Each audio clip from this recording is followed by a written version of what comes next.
advise to my colleagues, to young colleagues, is that you are the flag bearers of the future. And if you imbibe all those things which ultimately make this country a great nation by the knowledge, education, attitude, research, or whatever attributes you have, ultimately to use for the best to the person who is downtrodden and poorest of the poor in this country. That should be our aim.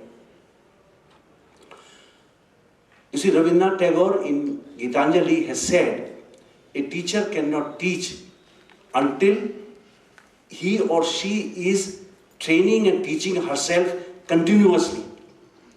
A lamp cannot give light until it lights itself continuously. And one of the important properties of the lamp is that it gives the equal light whether it lights in the home of a poor or a rich person. It gives the equal light without any differentiation. And that should be our aim. We should work like a lamp as teacher, ultimately to bring light to the everyone to whom we come in contact of. And this society is doing, and we as a executive members, and I think all of the members of the society, wherever they are situated, located in the country, they are all aspiring to achieve this, ultimately to bring the patient care, value of the science, to reach the people in a term which can be afforded by each and every one. And this is the aim of the society, and this is the aim of the conference today. And we all are going to work for this. And I think those who have come from all corners of the country are going very in joyous mood after getting rewarded from various celebrations which are going to be given right from today. Today in the morning you have heard such a nice speakers, and I think same kind of the nice speakers will be there all around in the program of the conference. So my God wishes to the organizers, to this university, to this medical college, and everyone who has come from all corners of the country to attend this conference. Thank you very much. Jai Hind, Jai Bharat.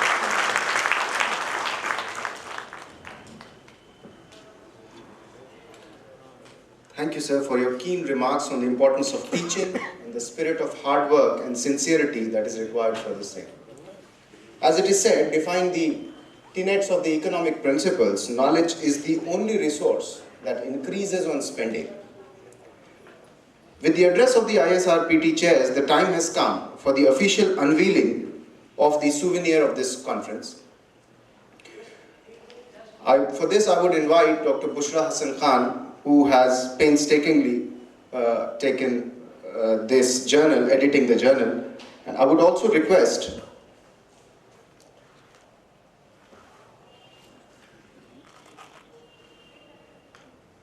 so in addition to the journal, in addition to the souvenir, a supplementary issue of ISRPT will also be released in this function.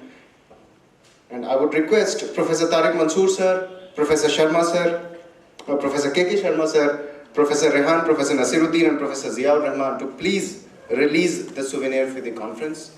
In addition, we have a supplementary journal.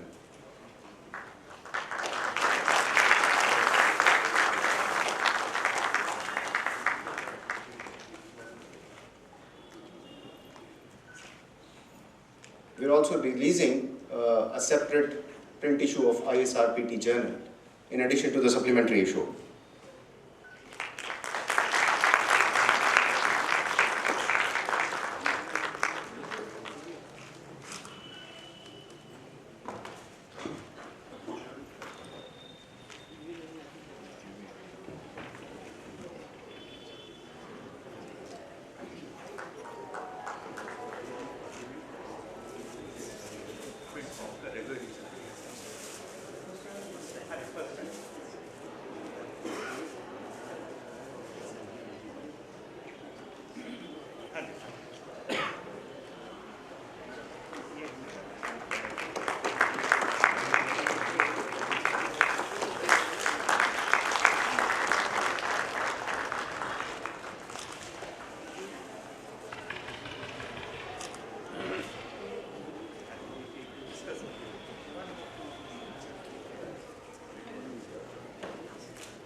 Thank you, everyone. Ladies and gentlemen, we are extremely privileged to have with us our teacher, the Honorable Vice Chancellor, Professor Tariq Mansoor sir with us. The Medical College fraternity has a first-hand experience of his strong work ethics, his discipline and integrity. Formerly, as a principal and chief medical superintendent of our college, he was instrumental in starting the cath lab, the trauma center, the new OPD complex, and numerous other changes that have changed the face of JN Medical College and the hospital. We believe that the administrative and inspirational leadership and dynamism of Professor Tariq Mansoor sir would be exemplary as the Vice Chancellor. As a resident of this university, its medical college, its hostels, notably Hadi Hasan Hall, as a professor and later chairman of the Department of Surgery, also as a principal and CMS, our university has a Vice Chancellor who knows the in and out of this university, someone who understands the root of the problem and the improvements that he is working hard for. Most of us sitting here, including me, would testify to the grit and determination of the Vice Chancellor, sir, and hope that we reach the peak of the universities in India during his tenure. Amazingly, he is still approachable despite his busy schedule. I feel distinctly privileged to invite the Honorable Vice Chancellor, Professor Tariq Mansoor sir, to please address this function. Sir.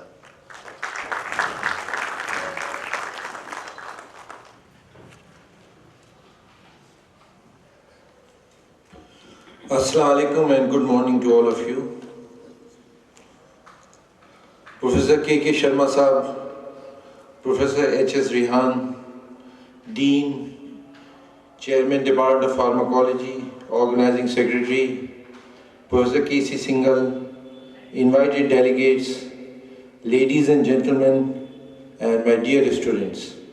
I am really delighted to be here this afternoon among you for the inaugural function of the 9th National Conference of Indian Society for Rational Pharmacotherapeutics.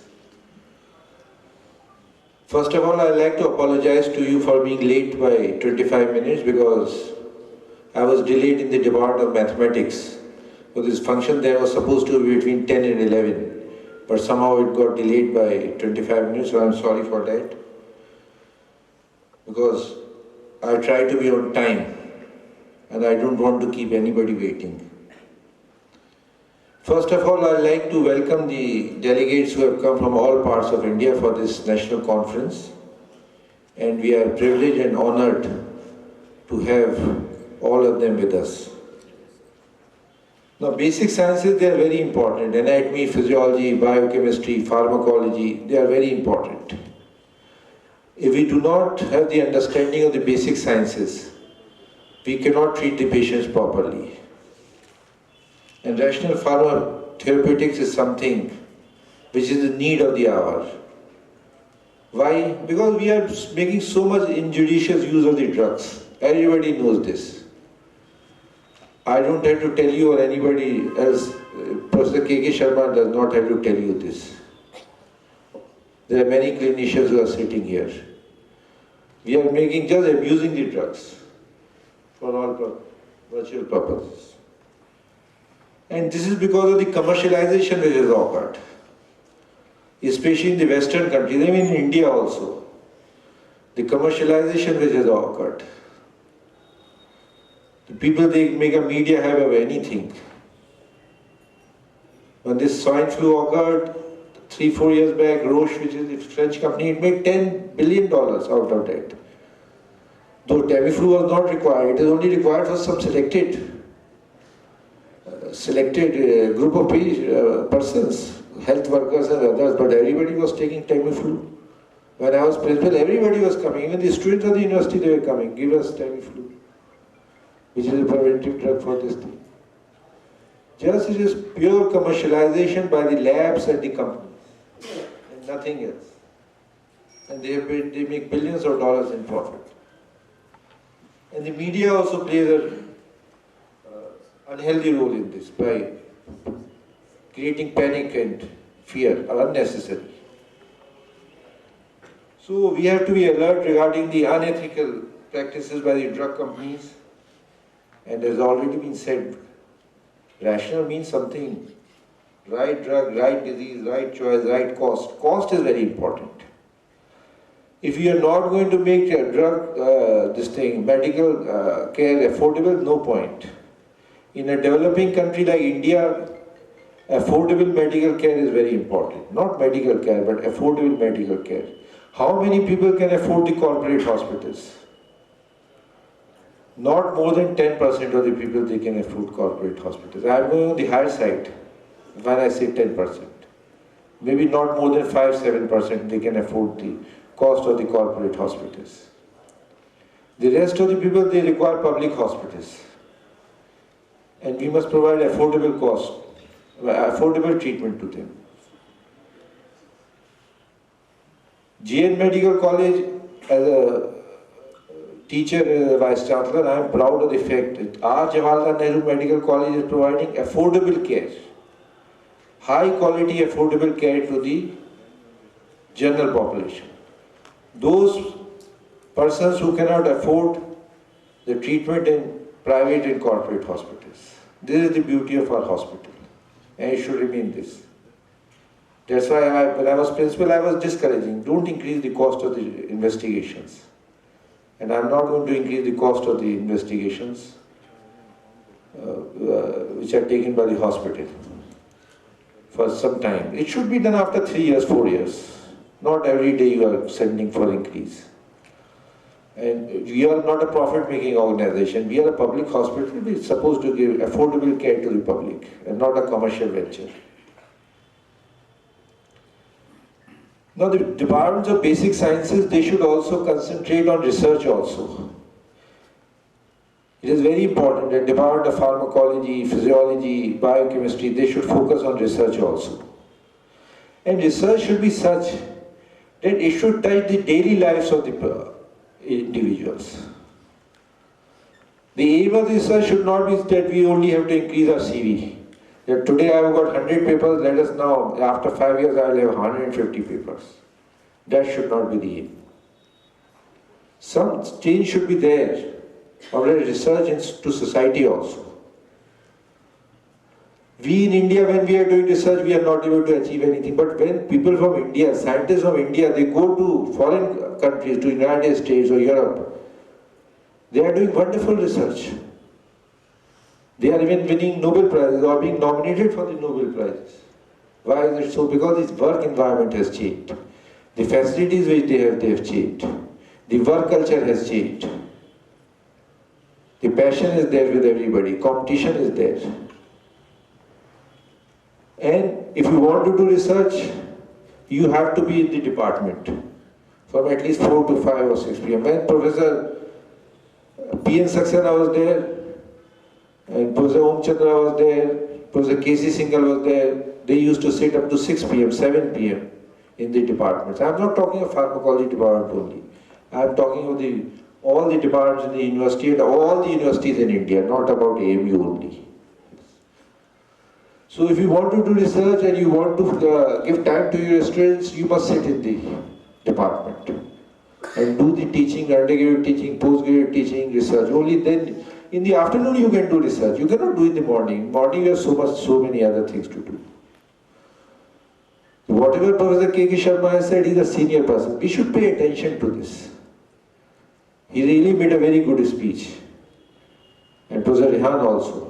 But we should pay attention to what they are saying. They are senior persons. When they say something, we should notice what they are saying and try to follow it. Now, you have to make the clinicians your partners.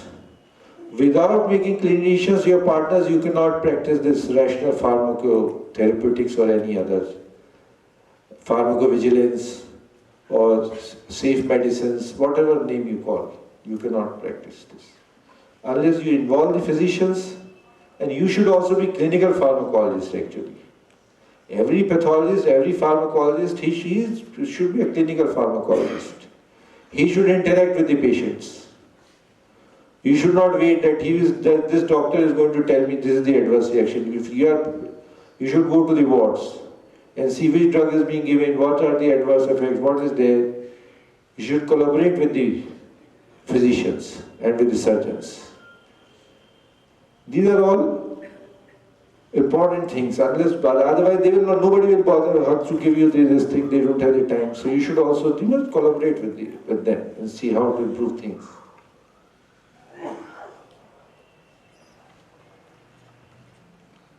Now, the other thing is about the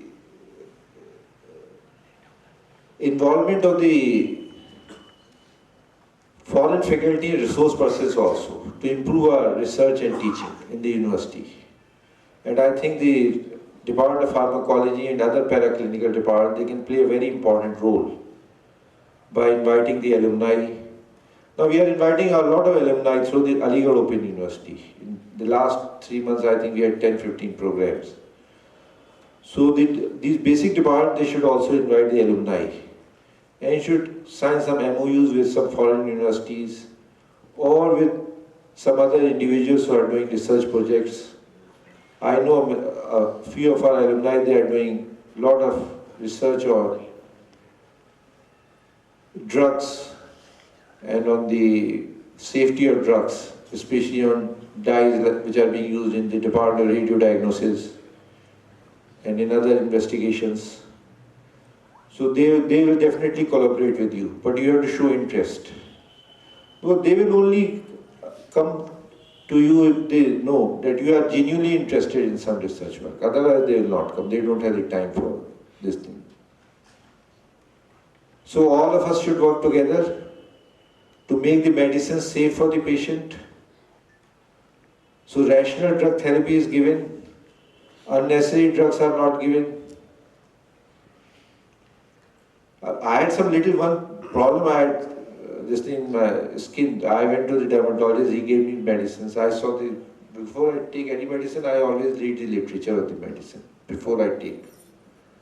I never take any drug without reading the literature. I was seeing in the internet, there were so many side effects, I said, why I should take this drug? And he gave me an ointment, I was cured by the ointment. Just rubbed the ointment for 5 days and it was a minor problem inventory. He had also prescribed a oral drug also, which was having hepatotoxicity, which was having renal toxicity, and so many other toxicities was having. And I was cured.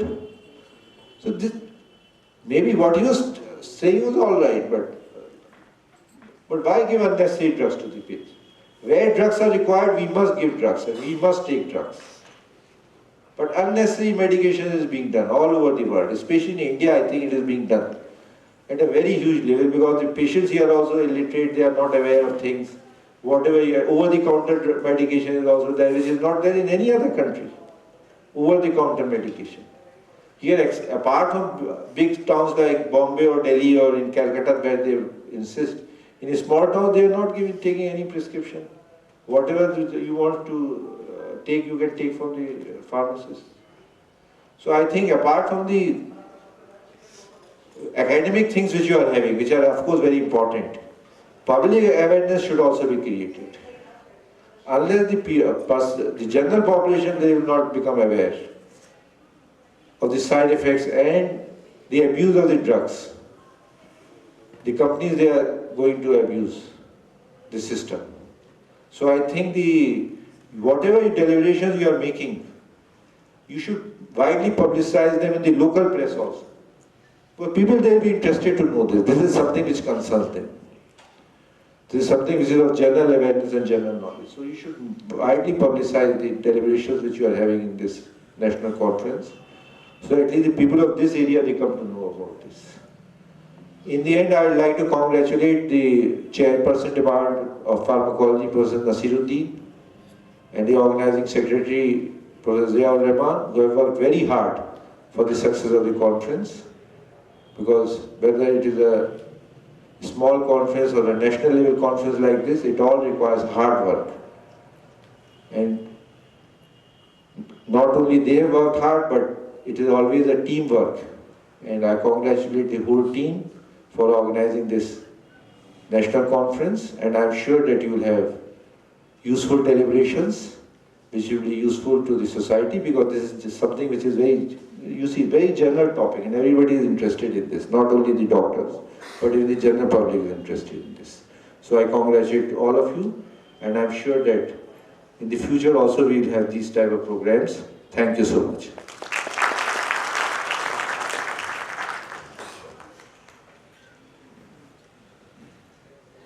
Thank you, sir, for your encouraging remarks and advice.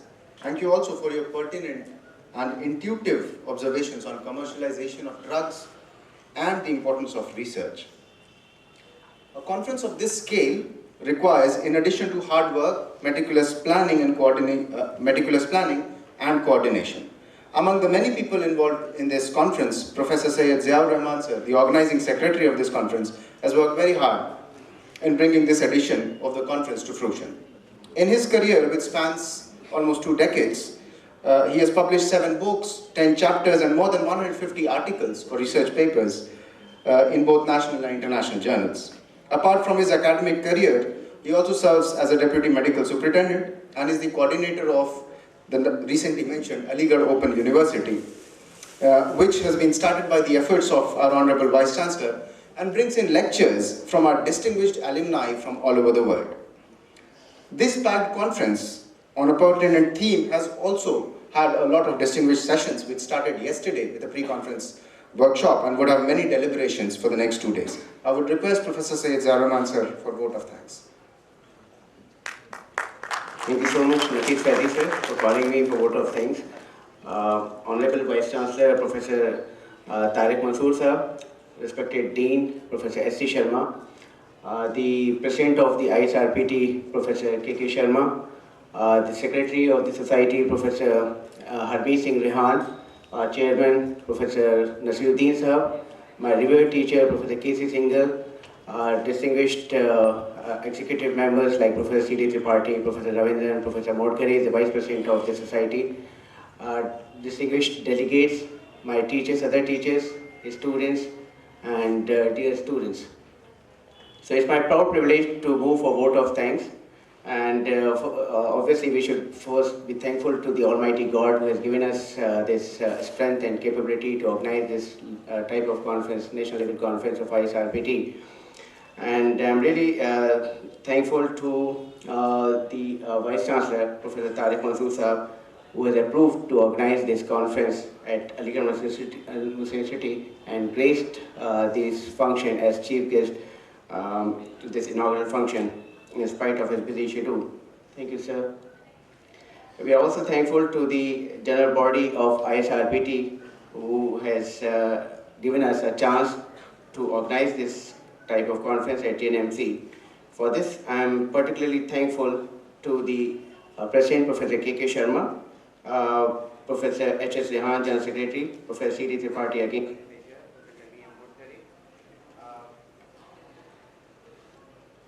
Vice President, Professor M.C. Gupta, Dean, ISRPT, and the whole Executive Committee. Thanks also due to our Dean, Principal, and Chief Medical Superintendent, Professor S.C. Sharma, who is so kind to give us the full liberty to utilize the college infrastructure. Thank you so much, sir. I take this opportunity to thank our department chairman, Professor Nasiruddin, who is also chairman of the organizing committee. I keep on record our indebtedness to our national advisors, local organizing committee, including the subcommittee who wholeheartedly contributed and helped us in organizing this conference. Our volunteers richly deserve our gratitude.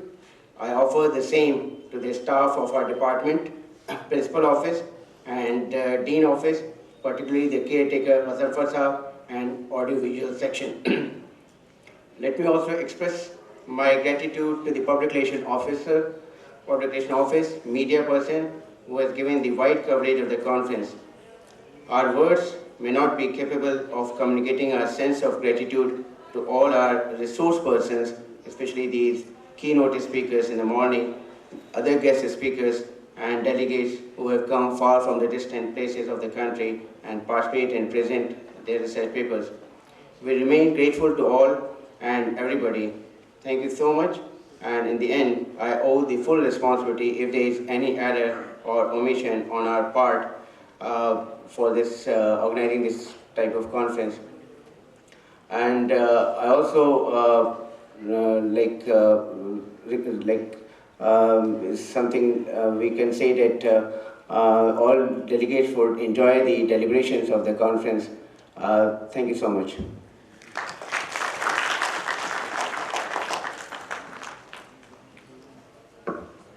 Thank you, sir. The Aligarh Muslim University is known for its heritage and traditions. The snapshot of the legacy of the university can also be found in our University Tarana. It is almost a given that it stays as the most enchanting item of our university functions. The University Tarana was composed by the celebrated poet Asrarul Haq, popularly known as Majaz, who graduated from our university in the 1930s. The Tarana is also a reaffirmation of the fact that AMU is not just a university, but a movement that harmonizes the diverse souls that enter the university from different parts of the world and leave as the alumni of this great movement. I would like to invite the Tarana team to present the University Tarana, which would also be followed by the national anthem.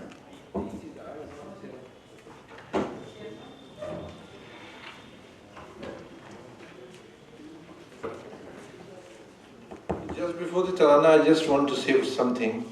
Because a lot of teachers of the medical college, they are sitting here, so that's why I want to say.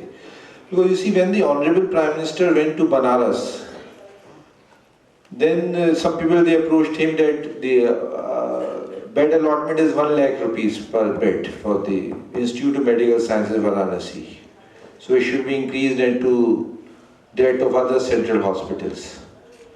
So the Honorable Prime Minister approved that, and the orders for Indian Institute of Medical Sciences, Varanasi, were issued from the Government of India, I think about 1 year back.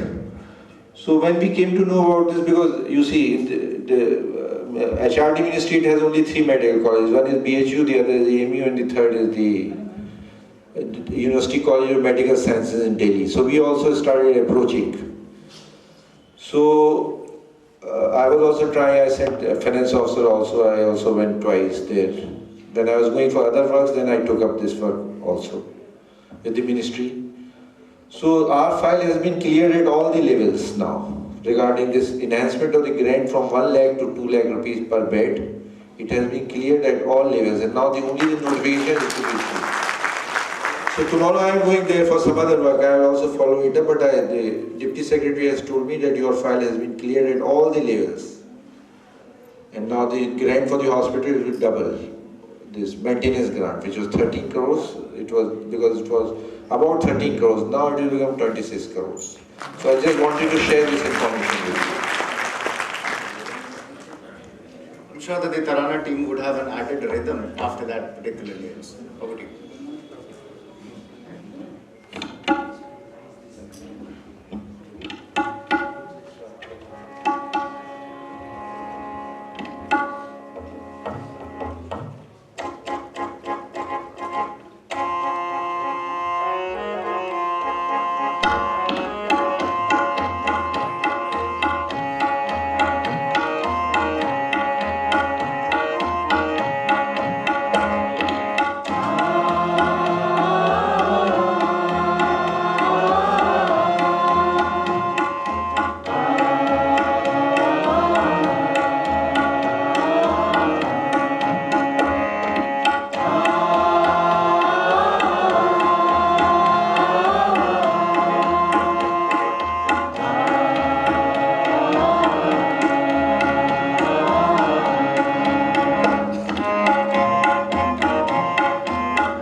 conclude today's inauguration ceremony, I would like to thank you all and invite you for a pre-lunch high tea and refreshment that is arranged in the Medical College lawns. Thank you. May I take this opportunity to invite the chairpersons for the session. We are happy to invite Dr. Harmeet Singh Rehan sir, Professor and HOD, Department of Pharmacology, Lady Hardinge Medical College, New Delhi. Apart from an excellent human being and a very good teacher, sir has expertise in cell biology, immunology, molecular biology, and numerous publications in reputed journals to his credit. We also know of the Government Medical College, Department of Pharmacology. Right, ma'am, please. Another thing that I need to add is we are already running late, so I would request the speakers to be please be on time and the lecture should be. Sir, ready,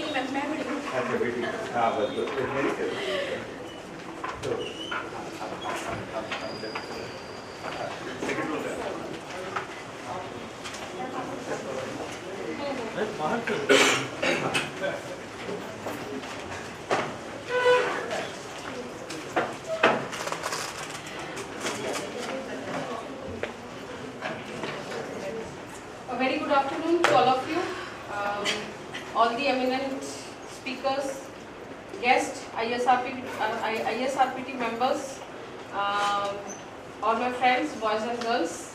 I welcome you in this session, and let us not waste our time because we are already running late. So it is very well said that time stays long enough for those who use it. And so, now it is the time when we have to step ahead, take a step forward from our traditional medicinal therapy towards the newer approach, recent approach, that is chronopharmacotherapeutics for certain or various, I can say various time-dependent diseases. So here I am with the topic chronopharmacology.